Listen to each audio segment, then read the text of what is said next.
A darkened hallway in an apartment complex. A single number glows, 213. For over a decade, the smell of rot haunted this hallway. Inside apartment 213, something inhuman was happening. Police cars swarming outside the Oxford apartments. When police entered Jeffrey Dahmer's apartment on July 22, 1991, they weren't prepared for what they'd find. Freezer door opens. A severed head. Jars of preserved organs. Body parts in the fridge. A human heart in the freezer. Skulls. Bleach. Acid drums. It was a modern-day house of horrors. Jeffrey Dahmer. 31 years old. Quiet, polite, soft-spoken, but what lived inside him was monstrous. The young Dahmer. Born in 1960 in Ohio, Dahmer showed signs early. Fascinated by bones, obsessed with roadkill, withdrawn, isolated, emotionless. While other kids played sports, he was collecting dead animals, cutting them open, studying what made them tick. He graduated high school, joined the army, worked odd jobs.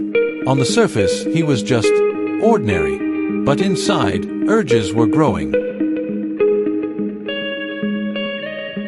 In 1978, a hitchhiker named Stephen Hicks gets into his car. His first victim was 18-year-old Stephen Hicks, lured home, bludgeoned, dismembered, and buried in the backyard. Visual, timeline jump, 1987. Another man disappears. Dahmer didn't kill again for years, but once he started again, he couldn't stop. He lured men from bars, promised drinks, money, photos, then drugged them, killed them, and kept their bodies. Row of Polaroid photographs laid out on a bed. He photographed his victims, before, during, and after death.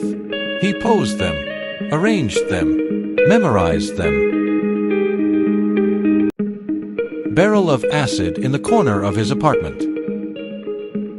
He dissolved bodies in acid, boiled heads on the stove, stored hearts in the fridge, all while neighbors complained of a foul smell.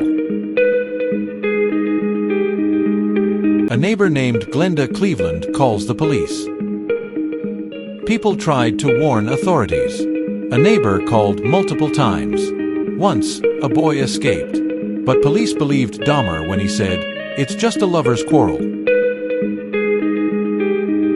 The escaped boy, 14-year-old Connor synthesomphone.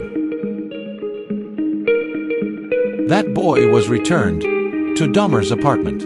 Hours later, he was dead. Dahmer eating a sandwich in a dim apartment. Dahmer later confessed to eating parts of his victims. Human biceps, hearts, liver, cold, cooked. He called it curiosity. July 22, 1991. Tracy Edwards runs handcuffed into the street. It all ended when one man escaped. Tracy Edwards. He ran, told police, and led them back to the monster's lair. Police uncovering the photos, the freezer, the heads. The apartment was a gallery of death, a place where Dahmer didn't just kill, he posed, preserved, consumed. In court, Dahmer confessed everything. Precise, as if he was explaining a recipe, not a ritual. Victim families weeping. He was convicted of 15 murders, sentenced to 957 years. But even that couldn't balance the horror. On November 28, 1994, Dahmer was beaten to death in prison. bludgeoned by a fellow inmate with a metal bar. The monster was gone, but his crimes still echo. In photos, in police reports, in the nightmares of those who lived near him. What makes Jeffrey Dahmer terrifying is how normal he looked. Evil wore a soft voice, a quiet smile, and a name tag at the chocolate factory. Apartment 213 is gone now, demolished, but the darkness that lived there can't be bulldozed away. Subscribe for more true crime and horror documentaries.